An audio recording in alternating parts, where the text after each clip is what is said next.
नमस्कार। आज के पीरियड में हम अवकलन समीकरण में प्रथम कोटि प्रथम घात के अंतर्गत समघातीय समीकरणों का अध्ययन करेंगे। तो समघातीयता की जो परिभाषा है पहले तो वो जान लें अपन। समघातीय समीकरण में या समघातीय समीकरण के अंतर्गत जो प्रथम कोटि और प्रथम घात का हो कि प्रत्येक पद में उसकी चरों की घातों का योग है वो एक समान रहता है। प्रत्येक पद में अलग अलग उसकी चरों की घातों का योग किया जाए तो वो एक समान आना चाहिए। चर दो ही होंगे आपके x और y, तो यहाँ पे प्रत्येक पद में x की घात और y की घात दोनों का योग करें तो वो एक जैसा हो, तो वो आपके समघातीय समीकरण की पहचान है।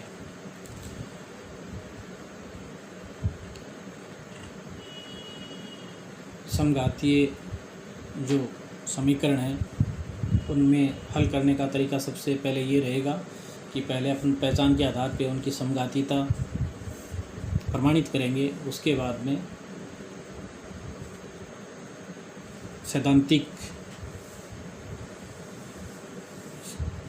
पक्ष को लेते हुए आगे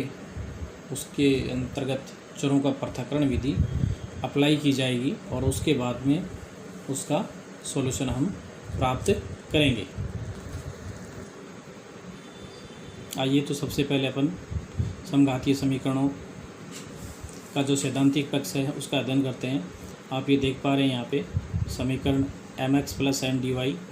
= 0 को समघातीय समीकरण कहते हैं अगर उसको निम्न रूप में व्यक्त किया जा सके। यहाँ पे आप देख पा रहे हैं कि y और x दोनों एक एक घात के अंतर्गत हैं। इसका मतलब सैद्धांतिक रूप से सदैव ये नहीं है, ऊपर वाले पद में भी जो घात है वो नीचे वाले पद में है। ये घातें घट और बढ़ सकती हैं। ऊपर के पद भी जो है y के साथ में yx + x² या नीचे वाले में xy - y², ऐसे कोई भी पद है वो परिवर्तित हो सकता है,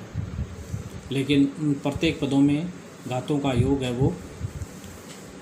समान रहेगा। इसको हल करने की जो विधि है उसके अंतर्गत अपन सबसे पहले y का प्रतिस्थापन करते हैं और y का प्रतिस्थापन एक दूसरा चर vx के साथ में किया जाता है। तो y = vx लेते हैं। इसी का अपन x के सापेक्ष जब अवकलन करेंगे तो वो dy/dx = v + x dv/dx होगा। इस dy/dx की जो वैल्यू है वो अपन अपने अभिष्ट समीकरण जो अपने को दिया हुआ होगा उसके अंतर्गत अपन प्रतिस्थापित करेंगे। प्रतिस्थापित करने पर उस समीकरण का जो प्रारूप है वो इस रूप में आ जाएगा। उसका रूप इस तरह से चेंज हो जाएगा आपका, और इस तरह से चेंज होने के बाद में अपन उसको सॉल्व करेंगे। आगे चर के लिए जो पद कैंसिल आउट होते हैं तो उसको कैंसिल कर दिया जाएगा और उसके बाद में एक अभिष्ट समीकरण जो है अपने को इस रूप में परिवर्तित समीकरण के रूप में प्राप्त हो जाएगा, जहाँ पे अपन देख पाएंगे कि अपने को ये आभास होने लगेगा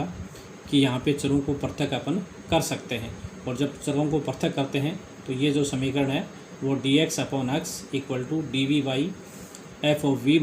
- v के रूप में प्राप्त हो जाएगा। ये एक सैद्धांतिक पक्ष है, इस रूप में अपने को ये प्राप्त हो जाएगा। यहाँ पे अपन देख पा रहे हैं कि dx/dx = dv/f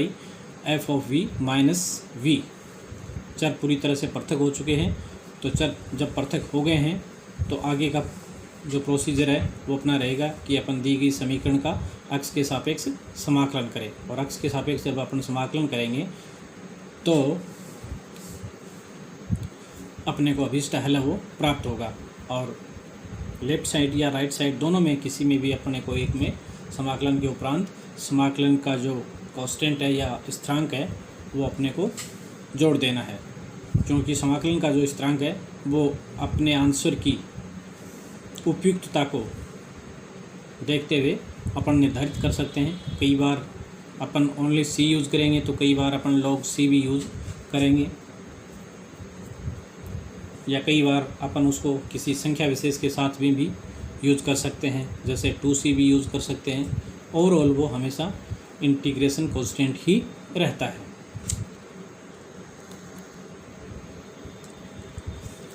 अब आइए अपन इससे संबंधित कुछ प्रॉब्लम्स हैं उसको देखते हैं। ये अपने पास में एक प्रॉब्लम है Y square D x plus bracket X Y plus X square bracket close D Y equal to 0। यहाँ पे अपन देख पा रहे हैं कि समीकरण को अपन D Y by D x के रूप में जब लिखेंगे तो समीकरण है वो Y square upon X Y plus X square के रूप में आ जाता है। यहाँ पे अपन देख पा रहे हैं कि ऊपर और नीचे दोनों ही में पदों में घातों का योग है वो एक समान है। ऊपर का एक ही पद है जिसमें y की घात 2 है, नीचे दो पद हैं एक्स वाई और एक्स स्क्वायर है। तो यहाँ पे अपन देखते हैं एक्स स्क्वायर में तो चर की घात 2 है ही, यहाँ एक्स वाई वाले में दोनों में एक एक घात होकर पूरे पद की घात है वो 2 हो जाती हैं। तो ये स्पष्ट रूप से एक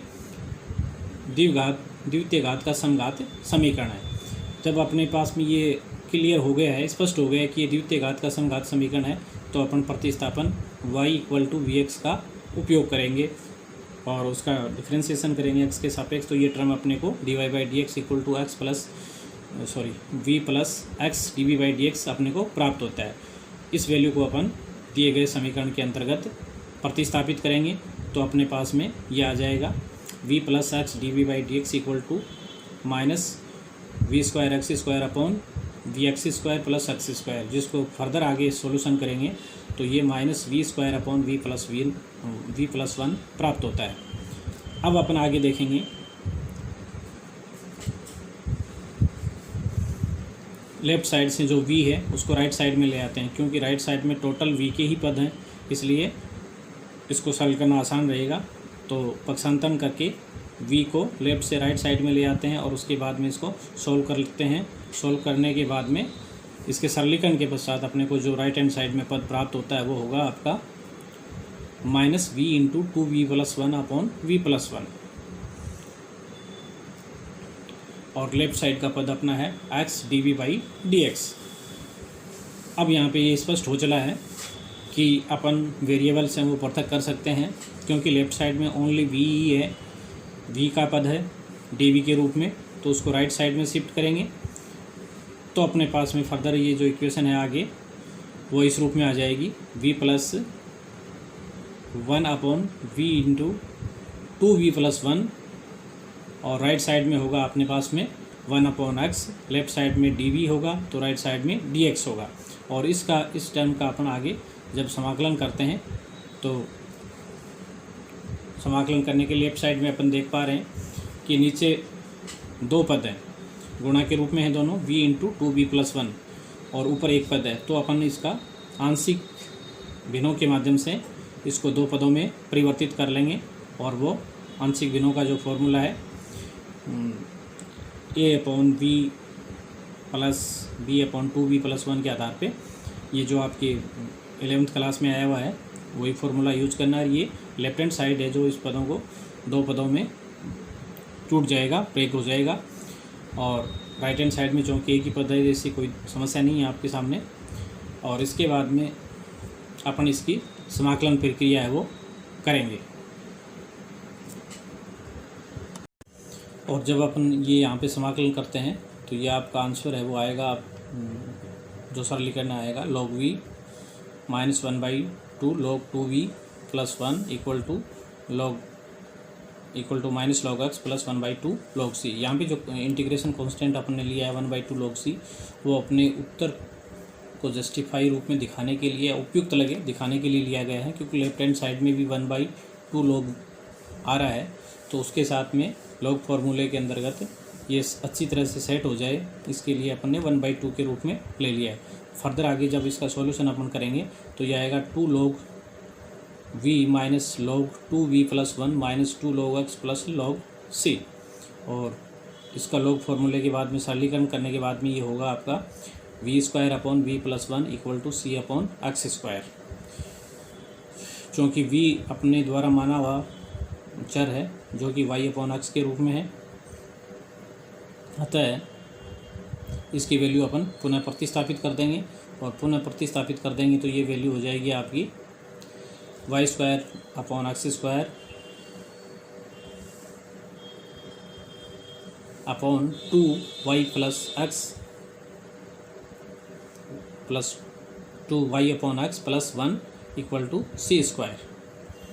जिसको आगे रेखीय रूप में भी अपन लिख सकते हैं x y square equal to c into 2y plus x, जो कि दिए हुए समीकरण का अभिष्ट हल है। आगे एक प्रॉब्लम और लेते हैं अपन, X D Y by D X minus Y D x is equal to under root x square plus Y square into D X. यहाँ पे अपन देख रहे हैं D Y by D X रूप में समीकरण को लिखेंगे तो वो आपके पास में आता है y plus under root x square plus Y square upon x. क्योंकि यहाँ पे अपन देख रहे हैं, अपन समघातीयता का परीक्षण जब करते हैं तो ये स्पष्ट रूप से दिखाई दे रहा है आपको कि पहले पद में y की घात 1 है, दूसरा पद जो है चूँकि वहाँ पे घात 2 है लेकिन वो अंडर रूट के नीचे है, इसलिए परिमाण के रूप में उसकी घात कितनी बचेगी, 1 ही बचेगी। इसलिए पहले पद और दूसरे पद दोनों में घात 1 है, चूँकि नीचे के पद में भी x की घात है वो 1 है, अर्थात सभी पदों में घातों का योग है वो 1 ही है। इसका मतलब ये हुआ प्रत्येक ऊपर और नीचे पदों का जो घातों का योग है वो 1 है। इसका मतलब ये प्रथम घात का या एक घात का समघात समीकरण है। प्रथम घात का समीकरण है, ये तय होने के बाद में अपन प्रतिस्थापन करेंगे y equal to we x is equal to d Y by D x plus we plus x D we by D x के रूप में, और इसको लेफ्ट हैंड साइड में जब इस वैल्यू को अपन प्रतिस्थापित कर देंगे, राइट हैंड साइड में अपन y का मान भी वी एक्स के रूप में प्रतिस्थापित करेंगे, तो उसके बाद में सरलीकरण करने के बाद में अपने पास में ये आ जाएगा v plus x D we by D x is equal to we x plus x under root 1 plus we square upon x, जिसको फर्दर आगे सॉल्यूशन जब किया जाता है तो वो v plus under root 1 plus we square के रूप में आपको प्राप्त होता है। यहाँ पे अपन देख पा रहे हैं लेफ्ट हैंड साइड में राइट हैंड जो v था उसको राइट हैंड साइड में अपन ट्रांसफ़र करते हैं, ट्रांसफ़र करते ही वो उस v से कैंसिल आउट हो जाता है, तो अपने पास में ओवरऑल जो टर्म शेष रहेगी वो ये रहेगी x D we by D x equal to under root 1 plus we square. अब अपन स्पष्ट रूप से देख पा रहे हैं कि राइट हैंड साइड में ओनली v है, तो लेफ्ट हैंड साइड के डी वी को राइट हैंड साइड में, क्योंकि अब चरों का पृथक्करण करेंगे अपन, तो चरों का पृथक्करण जब करेंगे तो यहाँ पे अपने पास में जो प्राप्त होगा d x by x equal to d we by 1 under root 1 plus we square. चूँकि अब चर पृथक हो चुके हैं, वेरिएबल सेपरेट हो चुके हैं, तो अपन फर्दर इसका इंटीग्रेशन करेंगे, तो इंटीग्रेशन करेंगे तो इंटीग्रेशन होगा integration d we by 1 plus we square is equal to d x by integration d x by x, और इंटीग्रेशन के पश्चात फार्मूले का यूज़ करते हुए, इंटीग्रेशन फार्मूले का यूज़ करते हुए अपन 1 upon 1 plus under root 1 plus we square का है वो इंटीग्रेशन लिखेंगे, तो वो होगा log V plus under root 1 plus we square is equal to log X plus log C. यहाँ पे लॉग सी है वो कांस्टेंट ऑफ इंटीग्रेशन है, और लॉग को रिमूव करने पर अपने पास में जो सरल रूप आएगा वो होगा v plus under root 1 plus we square equal to c x. और अब v का वैल्यू अपन पुनः प्रतिस्थापित कर देते हैं, जो कि अपने पास में v equal to y upon x के रूप में है, तो ये सॉल्यूशन है जो अपने को प्राप्त होगा y plus under root x square plus Y square equal to c x square, जो कि आपके पास में आप देख पा रहे हैं कि लीनियर फॉर्म में है, एकदम सरलतम फॉर्म में है। अपन आगे एक प्रॉब्लम और लेते हैं, x cos of y upon x plus Y sine of y upon x into y minus y sine Y upon x minus x cos y upon x into x D Y by D x,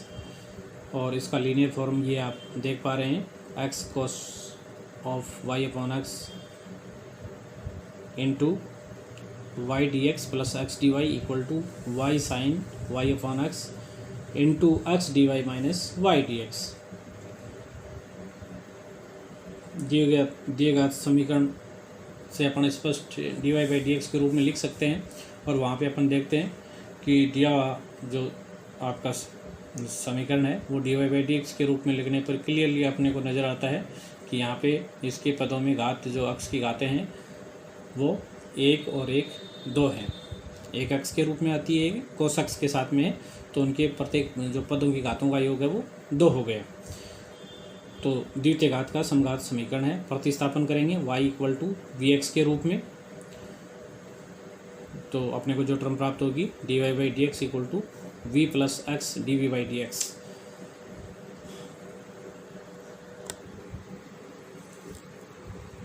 और अपन देख रहे हैं यहाँ पे, तो dy by D x में लिखने पर जो फॉर्मेट है वो अपने सामने है। यहाँ पे x cos y upon x plus Y sine Y upon x into Y upon Y sine Y upon x minus X cos Y upon x into X. और इस समीकरण के अंतर्गत जो अपन ने पहले माना था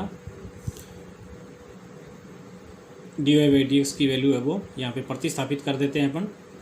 तो यह आएगा v plus x D we by D x, right hand side में cos v plus v sine v into v upon v sine v minus cos v।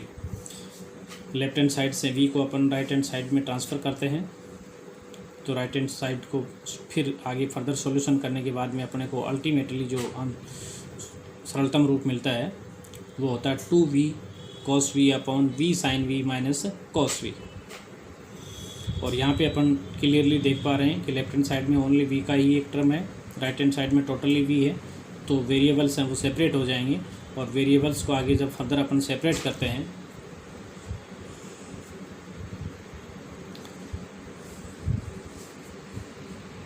तो अपने को ये यहाँ पे जो प्राप्त होगा वो होगा 2 into D x by x upon equal to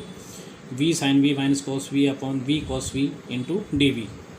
जिसको फर्दर आगे जब सोल्व करेंगे अपन तो ये हो जाएगा sine v upon cos v minus 1 upon v. और अब ये समाकलनीय फॉर्म में आ गया है, तो अपन इसका समाकलन करते हैं। समाकलन करेंगे तो वो समाकलन के इंटीग्रेशन टेन वी, चूँकि sine v upon cos v tan v में चेंज हो जाएगा, minus 1 upon we into d v equal to integration 2 d x upon x. और इसका जो इंटीग्रेशन है वो आएगा log sec v minus log v equal to 2 log x plus log c। और फर्दर अपन जब इसके log को रिमूव करेंगे तो वो अपने पास में आ जाएगा यहाँ पे sec v upon v equal to c x square या sec v equal to c x square v, क्योंकि v अपने पास में पहले से ही अपना माना हुआ चर है जिसकी वास्तविक वैल्यू है वो y अपॉन एक्स। तो c equal to y upon x यहाँ पे अपन प्रतिस्थापित कर देंगे, तो वो ये आ जाएगा अपने पास में sec y upon x equal to c x y, जो कि इसका अभिष्ट सॉल्यूशन है। धन्यवाद।